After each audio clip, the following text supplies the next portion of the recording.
Tema prvog akreditovanog seminara pripremljenog u Knjaževačkoj tehničkoj školi uz podršku Regionalnog centra za stručno usavršavanje prosvetnih radnika bila je savremeni model planiranja i realizacije nastave stručnih predmeta u tehničkim školama.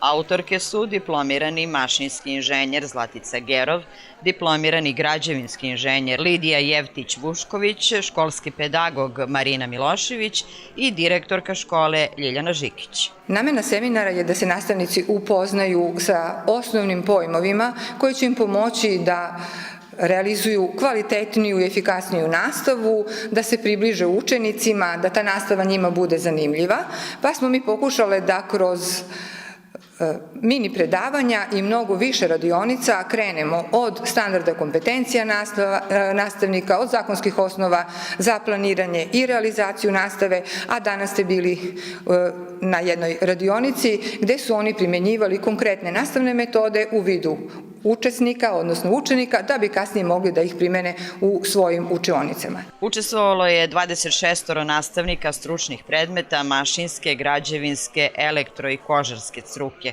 Uz nastavnike tehničke škole iz Knjaževca pohađale su ga i 3 nastavnika škole za osnovno i srednje obrazovanje Vidovdan iz Bora, kao i 5 nastavnika tehničke škole iz Zaječara.